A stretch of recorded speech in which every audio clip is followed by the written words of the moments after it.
We've been doing nuts and bolts. This is the last one. And nuts and bolts has just kind of been like practicalities of the Christian faith, kind of like Christianity 101 when it comes to like what we're doing here, what our purpose is, why we're on earth, why in the world God doesn't just rapture us when he saves us. Why can't we just go home to glory once we get saved? Well, because there's stuff he's going to turn around now and use us to do, right? The whole thing's reciprocal. But we've been on a pattern of the last few weeks of kind of shared human experiences.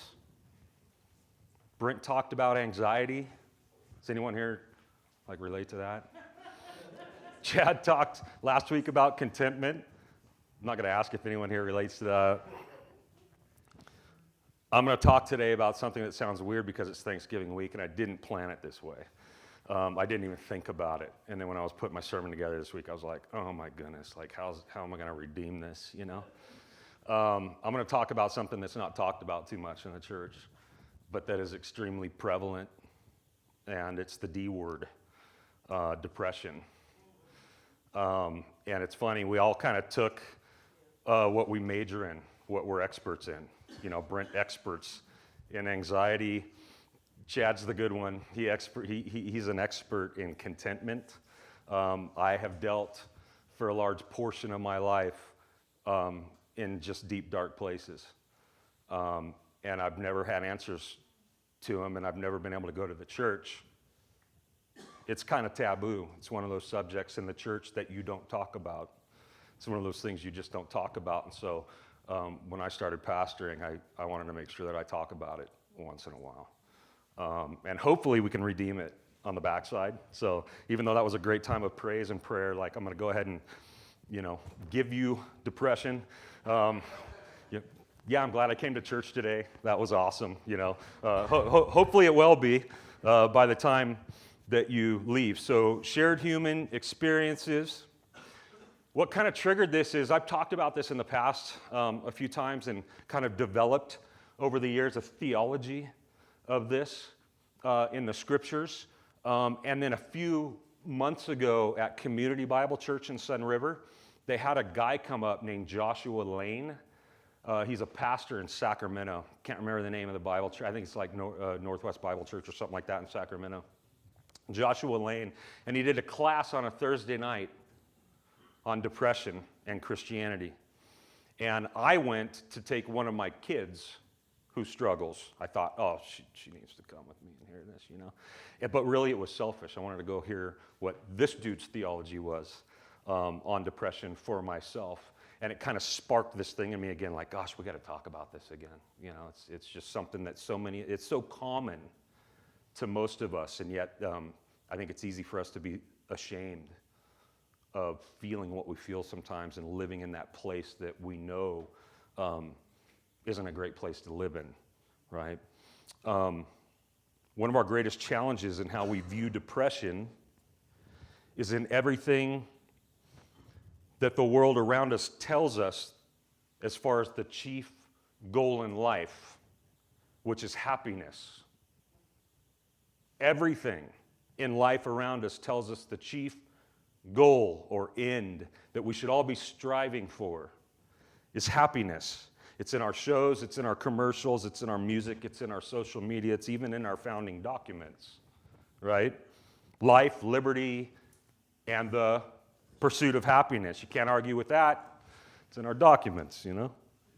So when we can't find it, happiness, or achieve it, but rather find ourselves living in the opposite, oftentimes, of happiness, we can't help but wonder what our problem is. I can anyway. Like, what's my problem? What's wrong with me, right? And that's exactly what it is. The problem is with us. I'm no expert, you're going to find that out real quick, in the clinical ins and outs of depression. But I am someone, like I said earlier, that's frequently acquainted with it in my life, at various points of my life. And I have recently, by the grace of God, I think, am coming out of a season of some of the darkest depression that I have had in my life. And I'm talking within the last year or year and a half, which is weird because I've been a Christian for longer. I know my Bible better. I know the Lord better. I got good friends around me. I pastor a church. So it's kind of weird that I'm just now crawling out of one of the darkest places I've ever been in my life, right? And part of what depression's really good at is telling you that something's wrong with you, right? And it doesn't do it in kind and gentle ways.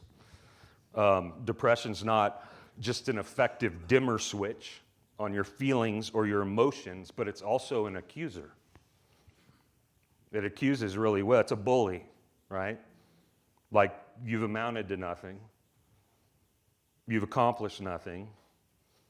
You have no purpose. You have no meaning.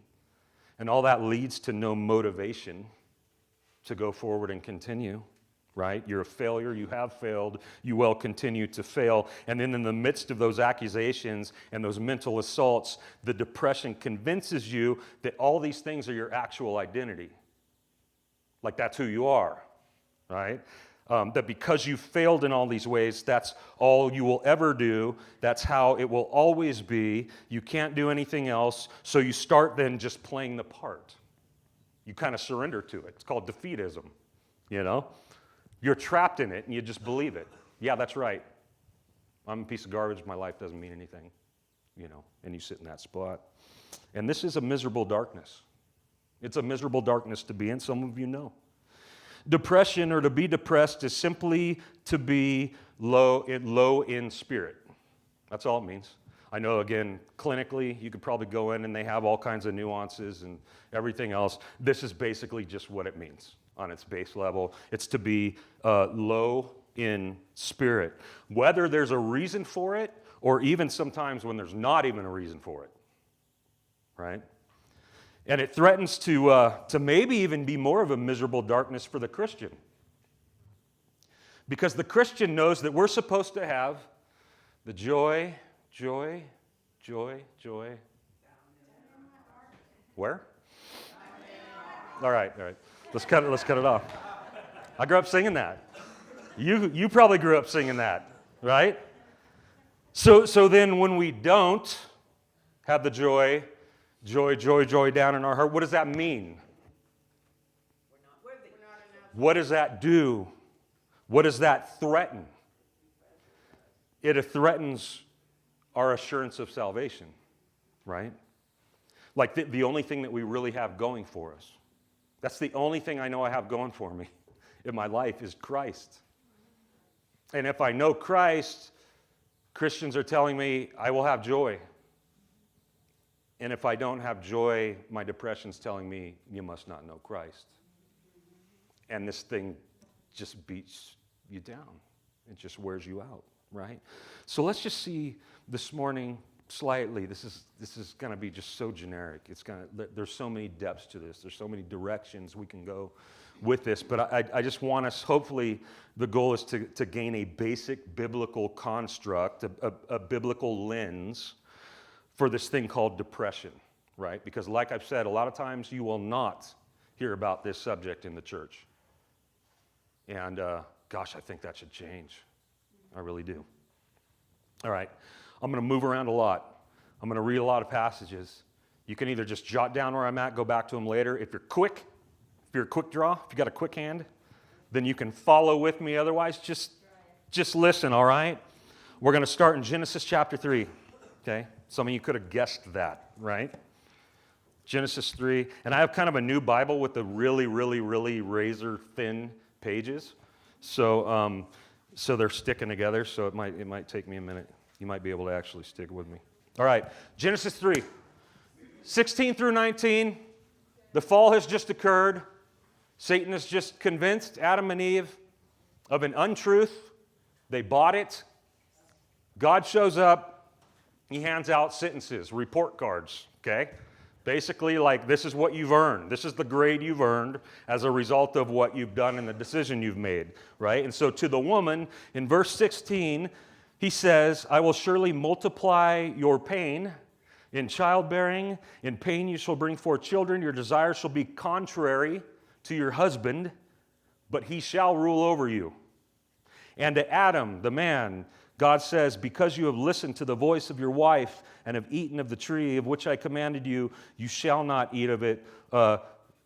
Cursed is the ground because of you. In pain you shall eat of it all the days of your life. Thorns and thistles, the land, shall bring forth for you, and you shall eat the plants of the field. By the sweat of your face you shall eat bread till you return to the ground, for out of it you were taken, for you are dust, and to dust you shall return. So in the beginning, bottom line, everything broke, okay? Like things went sideways from what they originally were. Everything got harder, if you notice. If we kind of summed up what we just read, things are about to get harder for the man and for the woman. Everything changed. This is why life for everyone is physically and mentally hard. Hard. Kids these days call it, they have a name for it, adulting. They call it adulting. Adults call it life. Life. It's hard. And what specifically made life harder here? How did it get harder? Three things: labor, pain, and relational challenge. Okay? These are the three things that entered. First, labor. In what? Right? Because what he lists here are things that they were already doing. They were already told pre-fall, be fruitful and multiply. Well, how did that happen? A woman gave birth to children, right? So what was the added curse? Labor in that. I don't know how it works. Women, you would know way better than me, but if you can imagine what you did when you gave birth to your children and how that felt, not feeling like labor, not being work and hard and painful like that, that's somehow what it was like pre-fall, right?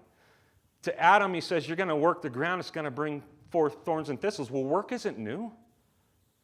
Childbirth was not new to the fall. Work wasn't new to the fall because they were put in the garden to tend it pre-fall, to work the garden. So what's the difference? Well, now the work has become laborious, like hard. That's the difference here, right? Pain you've got. Pain is, that word shows up over and over again here in Genesis chapter 3. Pain, right? Physical hurt. It's funny, when we break something in our body, what happens? It tells our brain that something's physically wrong, that something's not right, right? I remember this when I busted my leg skateboarding. Don't need to go into the story, but I didn't feel it right away. If you have a really severe and swift break, it's not the first thing you know. And so I hit the ground. I'm not going to say it. My leg was already done, but I didn't know it yet until I rolled over, and then my leg fell over. And then my brain, and then it all started firing off, right? Like all the muscles and everything else started going crazy. The nerve endings started going crazy in there, the pain. And so it's telling my brain, hey, something's wrong down here, right? Something's broken. And then I got to go because of that, knowing that something's wrong with my body, and have surgery. And the guy did a fantastic job. And then I went back to work, and then I went skateboarding some more, right? Anyone have sleep injuries, you know? The older we get, come on, this is a room full of older people. Sleep injuries. You don't have to do anything other than sleep really well, and you wake up jacked up physically, right? Your neck's wrong, something's wrong, right? But we know that something's wrong when we feel that stuff, right? But so like for the most part, our brain aids us and helps us to recover from a physical break in our bodies. It tells us something is wrong and then aids us in correcting that which is wrong. But what do you do when something inside your brain is broke? Like where do you go to get that fixed? Where do you go to get that repaired? This too has been affected due to the fall. Mental weakness and challenge. And so there can now be an inherent depression, which means it's in the gene pool or DNA, just inherent. There's some people that are just born in this place. This part of their brain is just broken, and they're more severely adept to it, right? It can be an experience that's sometimes called situational depression, and I think this is most common with us, where an event or a series of events breaks our brain, right? Without us maybe even detecting it till we get down the road a ways. And this is what recently has happened to me in my life in the place that I'm crawling out of right now. There's a series of multiple things over multiple years that I thought I was dealing with fine. Until it was too late and I realized, oh, I wasn't dealing with any of this fine. It's got the upper hand on me, right? I've always been an oak. I've always been the strong one, the pillar in the family, whether it's for my wife or for my kids, where hard things can happen and I can stand up and say the right thing and I can show them how to move through it with strength. Until I wasn't this last time. Until everything that I was dealing with and everything that piled up was too much. And it had the upper hand. And I found myself in spots in my mind that I have never visited to that level. You know. I remember going to the doctor. You guys know those stupid forms you fill out? I don't know when they started doing this, but I remember that it annoyed the heck out of me the first time that I went to the doctor's office. I hadn't been in a while for a checkup or whatever, routine, whatever, and they hand me these questionnaires to fill out, and it used to be about your health, like physical health. Like, why the heck are you at the doctor? Because that's why we go to doctors, is for physical things. But the majority of this catalog that they handed me to fill out was mental health, right? And it goes something like this. In the last 7 days, how many times have you experienced this thing? Or that thing, or that thing? And it all has to do with thoughts, or lack of sleeping, or inability to eat. Or the kind of thoughts that are going on in your head. And I remember first going like, this is ridiculous. Like, people fill this stuff out? So I take it, just as I'm sitting in the waiting room waiting for my name to be called, I kind of take it out of fun, and I'm like, yeah, dude, I'm like a 0 on all these. Like, I'm rad. None of this touches me. Until like 5 years ago, where I go in, and that same test is there, and I'm waiting for my name to be called, and so I kind of finger through it, and I'm going, gosh, like I wouldn't answer 0 on this anymore. And I wouldn't answer 0 on that. In fact, I might answer high even. And I found myself sitting there, embarrassed and kind of looking around, hoping that nobody knew who I was or what I was doing or how I was answering my test, because I'm a pastor. I'm a Christian. I don't have those problems. I don't think like that. I don't have depression. Right? And that's the point where I've come, or that I'm hopefully, by the grace of God, coming out of. Right? Because we do. And the implications of it, I mean, that's the scariest thing, as a pastor, like, who's going to come to you for anything if they know that you're more broken than they are, right? Are you even qualified anymore? Are you even qualified to preach the Word of God? Are you even qualified to deal with people and shepherd people? These are the things that start going through your mind with this stuff, right? It's the whole shame thing all over again, right? Thus, the result of the culmination of all the things that have been piling up in my life over the last 5 years reminded me, the last time I looked at that sheet and I scored bad, that my brain is broken in ways. It's broken in ways. My emotions, therefore, and my feelings, therefore, are broken in ways too, right? I'm not as mentally strong as I thought I was or hoped I would be at 35 years walking with the Lord. Right? At 51 years old. But again, why did I fall into such a dark place? Was it because I'm a bad person? And I needed to ask myself these questions. How did I find myself in that hole? Is it because I was a bad person? Because I'm a bad Christian? Because I've sinned?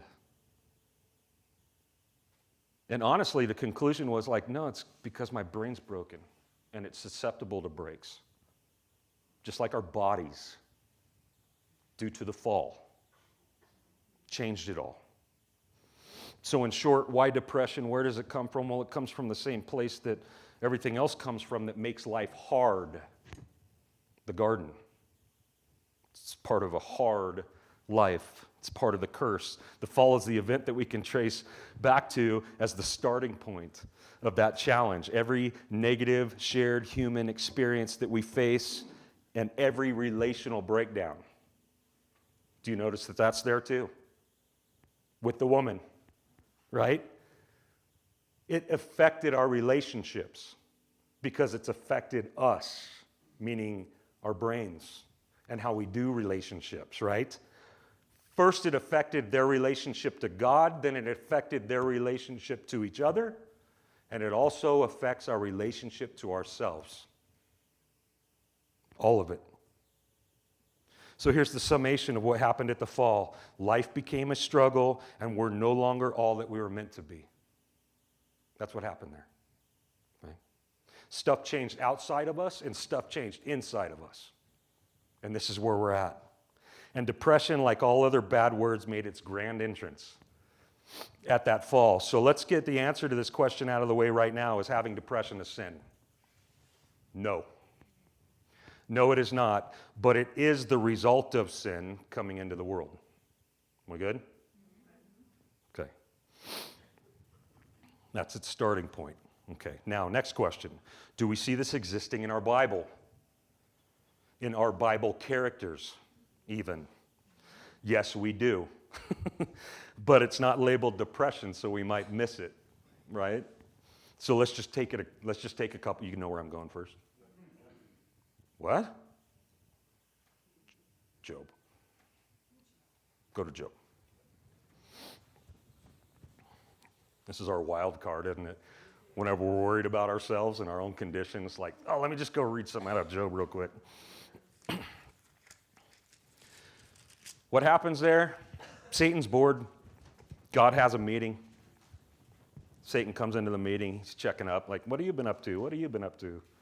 Satan's like, I've been going back and forth trying to find something worth doing, and I haven't found anything. He's like, well, have you considered the most righteous man on earth? My servant Job, right? And Satan's like, the only reason he loves you is because you've outfitted him with all kinds of awesome stuff in his life. And then you've put a hedge around it, a wall around it, so that no one can take it from him. That's the only reason he loves you. But if I took it from him, he'll have no love left for you. And God's like, all right, go for it. You just can't kill him, okay? And that is a sermon for another day. There's a lot of implications there. So Satan comes, and in a period of hours, he removes all those things from Job, including family, right? And this guy stripped life upside down in hours. And we read in Job chapter 3 this, starting in verse 3. Job says to God, let the day perish on which I was born, and the night that said a man is conceived, let that perish too. Let that day be darkness. May God above not seek it, nor light shine upon it. Let gloom and deep darkness claim it. Let clouds dwell upon it. Let the blackness of the day terrify it. That night, let thick darkness seize it. Let it not rejoice among the days of the year. Let it not come into the number of the months. Behold, let that night be barren. Let no joyful cry enter it. Let those curse it who curse the day, who are all ready to rouse up Leviathan. Let the stars of its dawn be dark. Let it hope for light, but have none. Nor see the eyelids of the morning, because it did not shut the doors of my mother's womb, nor hide trouble from my eyes. Again, glad you came to church today. It's pretty rad. Verse 11. Why did I not die at birth? Job says. Come out from the womb and expire. Why did the knees receive me? Or why the breasts that I should nurse? Flip over to 24. Let's just take these last three. Verse 24. For my sighing comes instead of my bread, bottom line, and my groanings are poured out like water.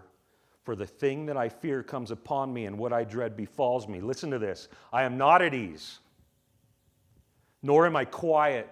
I have no rest, but trouble comes. I have no rest, but trouble comes.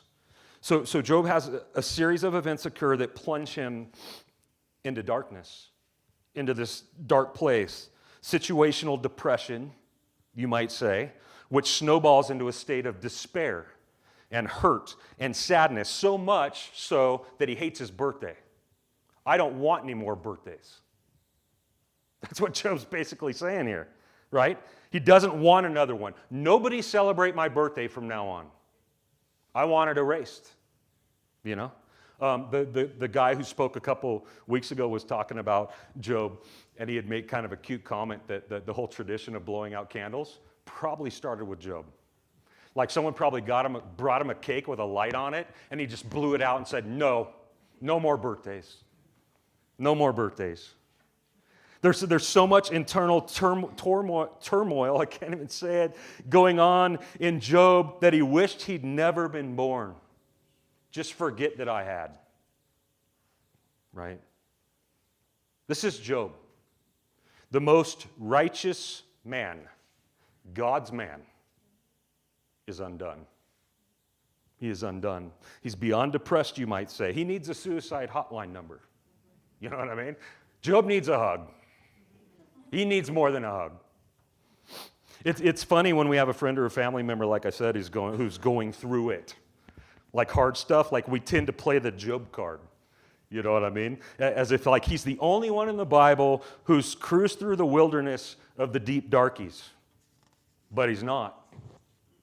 Go to Jeremiah real quick. Jeremiah 20. I'm just going to read a couple sections, again, time-wise. Chapter 20. I'm going to read 7 through 10 real quick. This is Jeremiah talking to the Lord. O Lord, you have deceived me, and I was deceived. You are stronger than I am, and you have prevailed. I have become a laughingstock. All day long, everyone mocks me, for whenever I speak, I cry out, I shout violence and destruction. For the word of the Lord has become for me a reproach and a derision all the day long. If I say, I will not mention him or speak any more in his name, there is in my heart as there were a burning shut up in my bones, and I'm weary with holding it in, and I cannot, for I hear many whispering, terrors on every side. Denounce him, let us denounce him, say all my close friends, watching for my fall. Perhaps he will be deceived, and then we can overcome him and take our refuge on him. And then over in 14, guess what we get? Cursed be the day on which I was born. The day when my mother bore me, let it not be blessed. No more birthdays for Jeremiah either. Cursed be the man who brought the news to my father, a son is born to you, making him very glad. Let that man be like the cities that the Lord overthrew without pity. Let him hear a cry in the morning and an alarm at noon, because he did not kill me in the womb. So my mother would have been my grave, and her womb forever great. Why did I come out of the womb? To see toil and to see sorrow and spend my days in shame? What is this? This is a bold claim, a heavy claim against the Lord due to a state of depression that Jeremiah has found himself in. And notice, Jeremiah isn't coming from the same place that Job is here at all. He's not in despair due to the loss of everything that he loves. He's in despair for doing what God asked him to do. That doesn't seem right. Like, you tricked me. This is what he's saying to God. You tricked me. You told me to do something that has done nothing but unwind my life ever since I started. Right? It's only led to pain. It's only led to loneliness. I was faithful to do what you told me to do. I did it, and my life has gone sideways. Even the people that were once my friends, even my closest friends, are plotting my downfall.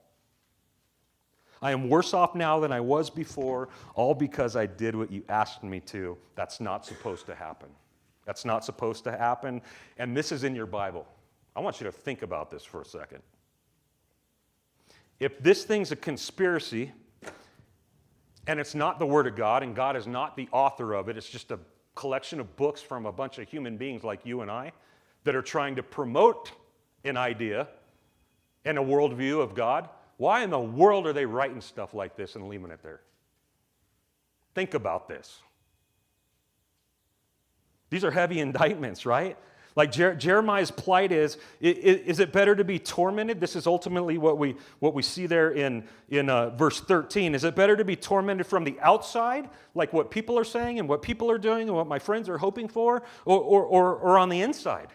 See, his struggle is like, this sucks out here, and this sucks in here with you. So which one, where am I going to go? And he says, I can't help but do what you told me to do, right? You ever been there? Like, of course I'm going to follow you. What else am I going to do? You know what I mean? But I'm not happy about it. I'm not having fun, right? They're both torment, darkness, despair, depression. And so he too goes on like Job to say, cursed was the day I was born. Again, no more birthdays. Don't let me have any more birthdays. Have you ever been that depressed? Right? And you're not even one of the prophets of God, are you? How about David in the Psalms? Let's not go there. You ever read the laments of David? A man after God's own heart. My soul is in deep anguish. How long, O Lord? Will you allow it to be that way? Right? Why do you stand so far off? Why do you hide yourself from me while I'm in this place of torment? Why do you do that? Right? All your waves has swept over me. All of them. My strength fails me. The light has gone out from my eyes, and you know it. You see it. You see it. And you're just letting me be here. You know? Like, guess what David feels? Forsaken, lonely, depressed, maybe even betrayed. Right? How about Solomon? You ever read Ecclesiastes? We taught through that book, I don't know, like 4 years ago or something like that. Maybe longer. It's a dude who literally got everything anybody could ever want due to his pursuit of happiness. Everything that you and I go after in pursuit of happiness, homie had. He had. And his conclusion, depression. Low spirits. It's all empty. Vanity, every bit of it. It's funny that our Bibles contain so much of this. It doesn't try to hide it, but the church does. Why? Right? Why do we try to act like it isn't there? Or if it shows up, why do we try to excommunicate it? You know what I mean? Like suppress it, hide it. Is it so that we can pretend? Is it so that we can pretend that there's nothing that exists if you come to Jesus other than joy, joy, joy, joy down in your heart? And if that's the gospel, come to Jesus because there's joy. You'll have joy in your heart, right? Like, is that really the best piece of propaganda that we have? Or is it, I know someone who's felt like you do? Why in the world don't we offer that to people?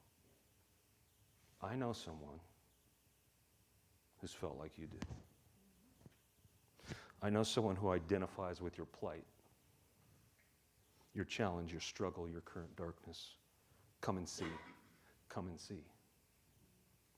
Come and see a man who was despised and rejected by men, a man of sorrows and acquainted with grief. Who are we talking about now? One who entered by choice the human experience, to experience every bit of it, as one of us, one who spent far more time alone than he did in crowds, a man who suffered the loss of a dear friend and wept, a man who was betrayed and stabbed in the back by his best friends, a man who was in such a place of inner turmoil that he sweat drops of blood in a garden alone because his buddies couldn't stay awake. A man who hung on a cross as a public spectacle of humiliation. A man who, while he hung there, didn't just experience the collective rejection and hostility of the world, but also from the God of it, the Father, my God, why have you forsaken me? Right? Brothers and sisters, we do not have a high priest who is unable to sympathize with our weaknesses, but one who in every respect has been tempted as we are, and yet without sin. Hebrews 4:15.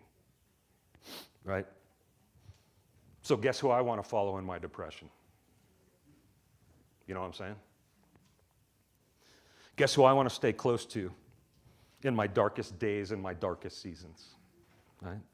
The one who went through it much worse and came out the other side to things much better.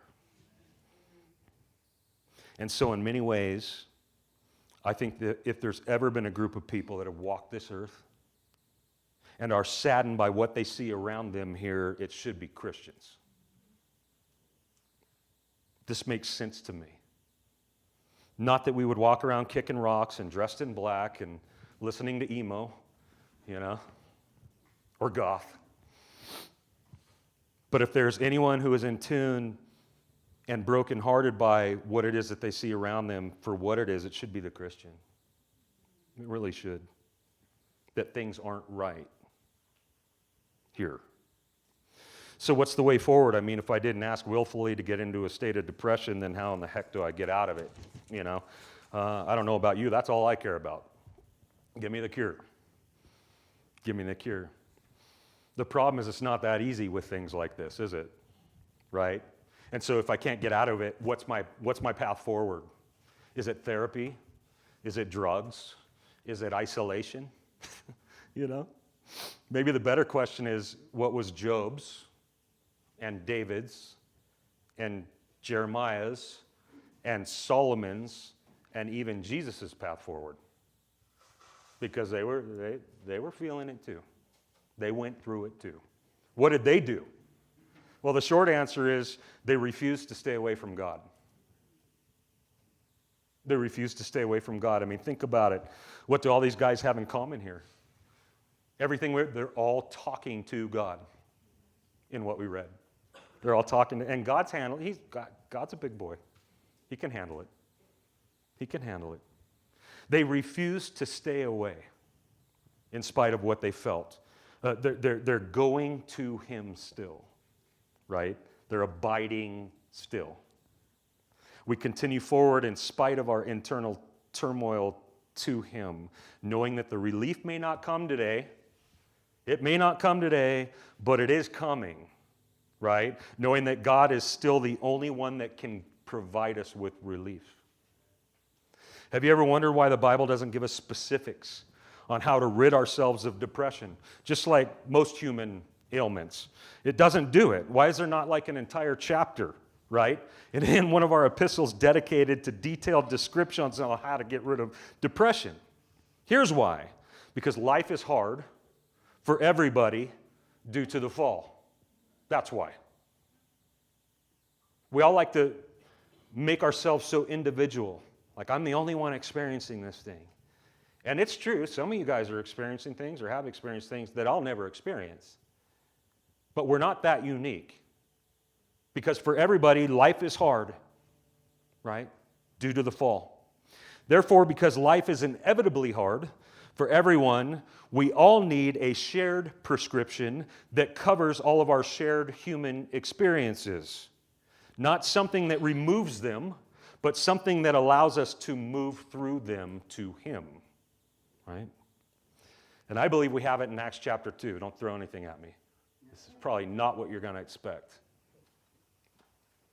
Acts chapter 2 gives us the greatest shared prescription that we have. It says those that believed and were saved, devoted themselves to the apostles' teaching. It's what we're doing here this morning. We're looking at our Bibles. We're hearing from God. It's what the apostles taught. And the fellowship. It's what we do horizontally, right? To the breaking of bread. We're going to be doing that. And the prayers. And listen to this. All who believed were together and had all things in common. And had all things in common. You know what we need? We need a place where we're constantly centered around the perfect person and work of Jesus while perfectly belonging there. and that's the church. That's this thing that he's building and that he's put together, that he's constructed, right? Having all things in common. It's going to go on and talk about material goods, but I think this implies more than that in the context of the immediate verse. That no matter what condition you come in with and how you come in, we're all gonna gird each other up in that. We're all gonna share that. Because we have Christ in common, right? Because we have Christ in common. So it doesn't mean that they all had depression together. You know, when I get to come in, I get to share my depression, like my cooties this morning. I was trying to stay away from all of you. Not get, you know, I wanted to share with you because that's what Christians do, but, you know. It doesn't mean that they share their depression with each other. It means that they all shared and carried each other's burden of pre-existent brokenness as they look forward together to Jesus. That's what the church does. Let me say that again. Here's what the church does. We all come in together and share and carry each other's burden of pre-existent brokenness as we look forward together to Jesus, the author and the perfecter of our faith. In other words, if there was a community that exists where broken people are embraced and welcomed and cared for and loved well, it should be the church. Why? Because of a shared Savior, a shared overcomer. In other words, this statement in Acts 2 is a prescription, in my opinion, for all people, no matter what condition they come in with. So the voice of God to all those who hurt and despair and wrestle day to day with that which we've inherited from the fall of man is this: come closer. This is what I have heard in the last few years of my dark place, even though I've had some choice words for him. He's always whispered back, come closer. He may not choose to heal your depression, but he is very ready and able to heal you of your sin. And my gosh, that's my greatest need, and it's yours. It's yours. I can deal with mental ailments. I can deal with physical ailments as I walk through this life. It ain't that long. But I don't want to spend a minute of eternity apart from him. And he is able to save you to the utmost of your biggest ailment, which is sin. You want to hear something kind of cool? We'll close with this. In this world, you will have tribulation. Some of us just need to accept this because we still walk around acting like Christians shouldn't. In this world, you will have tribulation, but take heart, for I have, past tense, overcome the world. I've defeated it. In other words, your depression and your dark thoughts and your dark feels will not last forever. This is the coolest thing for me. This is why I can get up and put one foot in front of the others, because it will not last forever. It will not last forever. They do not have the final say. This is not the final state, right? We look ahead to the extermination of all mental challenges, knowing that what we feel right now is not how we will always feel, because he who is faithful has promised, right? I love the little peek behind the curtain that we get of what the Lord's doing, like in Revelation 21:5. Behold, I'm making all things new. I'm making all things new, right? So happy Thanksgiving. Sit around the table and talk about that on Thursday. God, thank you for not just giving us a big list of how to live, but for joining with us in the human experience and showing us how it's done, giving us hope, pointing us to something better. Lord, you know we need it. And so we thank you for that which is just up ahead. That all this has got a shelf life and expiration date, and then glory. We won't know the things that we know any longer soon. So immerse us in that. Amen.